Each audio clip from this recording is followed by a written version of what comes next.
let's talk about, so this is going to be the area, the most common area for a hot spot. You can also see here on Maddie, she's got a small callus that's starting right here. She also has a little bit of the hallux abductovalgus, because she's got a small bunion. So that tells me that her foot pronates a little bit, and that's why she's got the callus there. She's weight bearing more here.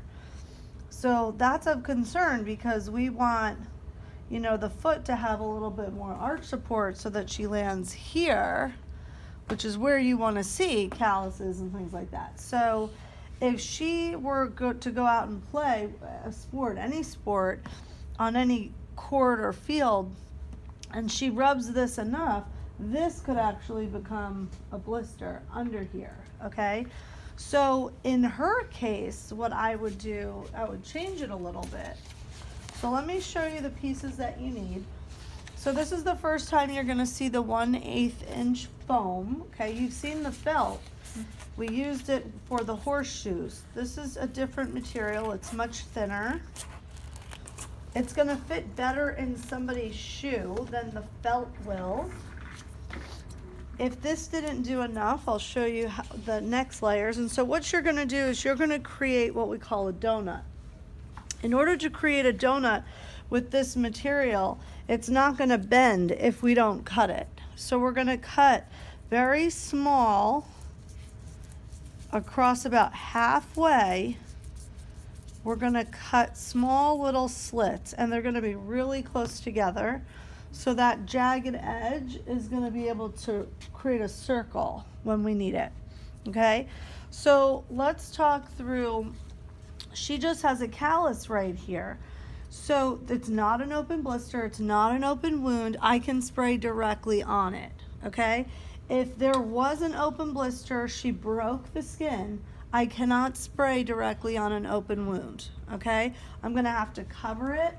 Either with, I'll cut out a piece of gauze.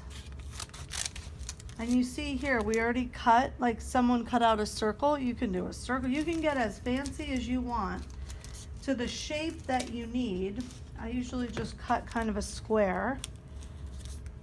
And then I would cover that open wound while I did a little spray, okay? So you never want to spray directly into a wound. Okay, when it's just a callus or a hot spot is just, it's the pre-phase before the skin breaks. It becomes very red, irritated. It's very hot to them. That's why we call it that. They feel like it's burning the bottom of their foot or their skin. And so you'll see a very bright red area. You want to envelop the whole area when you're taping that, okay? Because that whole zone hurts. So what we're going to do here, we're going to give her a light spray. We're going to make sure, now if it was hot and humid and she's playing, I'm going to go into probably a double spray, because I need this to stay on in her shoe, okay, so that it doesn't come out. So we give her a light spray on top and bottom, through the sides. I make sure I cover my zone that I'm going to treat. And so what we're going to do here, we're going to take off the adhesive backing. Now this foam, I will tell you, is highly sticky, okay? Keep your hands as much off of that back as you can until it's on them, because it will start to stick to you, and once it touches their skin, that's it. So you have to really lay this down very, very well. So then what we're going to do is we're going to make sure we have our edges that I clipped on the outside so it'll bend around the circle. Now if I were really doing Maddie's foot here, I would envelop that little callus if that's what was bothering her. But for the purpose of the demo, I'm going to show you the whole metatarsal. So what we're going to do is obviously there's nothing here. So normally you would see something. You would see redness or irritation of the skin or an open wound. And you're going to go on the outsides of those edges, okay, to make sure. What we don't want to do is put this right on the wounded area, because it's just going to press more into their foot and it's going to hurt. We want to create a barrier that the shoe will touch this before it touches their skin. So that's why we create the donut. So we're gonna go, let's say here, and obviously we don't have anything, so I'm gonna assume, like, we'll pretend it's like right there, and I'll be like, Maddie, is that okay? Yep, she'll be like, yep, that doesn't hurt, because I'm going on the outer edge of the area. That's okay. Yep, that's okay. No problem. That's okay. And then I link back up to the top, and I just want to rip off that little extra piece that I don't need, okay? If we had a really serious wound here, or blister, that we know was going to take a double thickness, I would have cut 2 of these, and you do a double donut. And so then what I would have done, and sometimes you don't know that until the athlete gets up and stands on it, and they're like, oh no, this feels great. Or they get up and they're like, no, I can still feel it. And so then you'll need to layer the double donut on. So I'm gonna make 1 more. And then what I would do here, so you see where I started?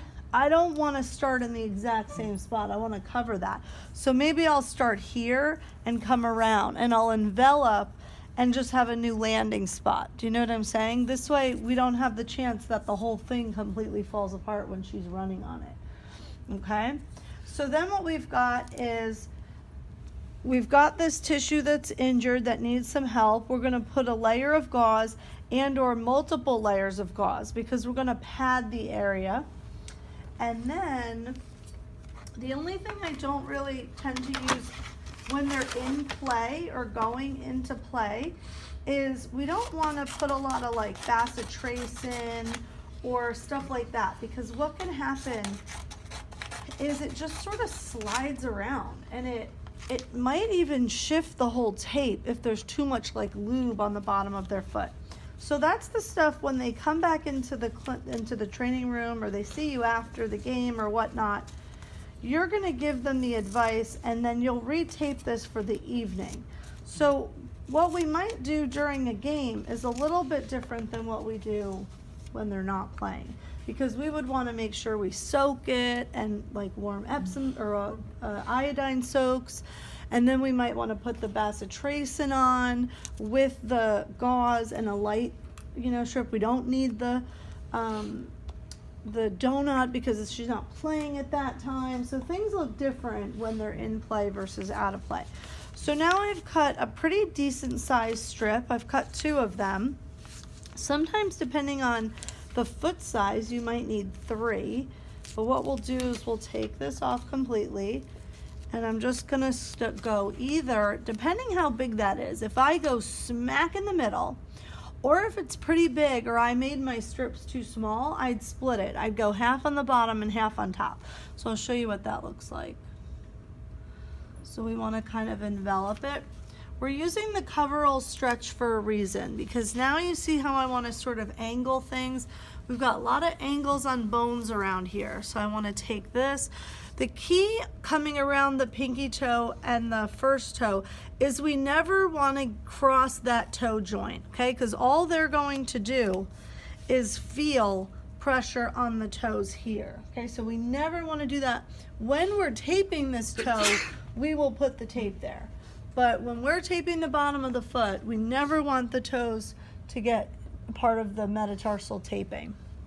Okay, you saw how I kind of crossed them in front, I connected them. I did that for a reason, because when she's sliding all around in her shoes and getting sweaty, this has a chance of staying together, okay, and not coming apart completely. Then I'm gonna go on the top end. So now I'm gonna hug the top. You see how I'm manipulating this tape a little bit? And I'm doing that for a reason, because we can. See how I try to lay it down and smooth it all out? Okay, so now I've sort of done this half on top, half below. But you see how thin this one layer is? She's gonna blow through that very quickly as soon as she starts to play and run or do whatever she needs. So we're gonna take a 3rd one, and we're going to reinforce this whole entire tape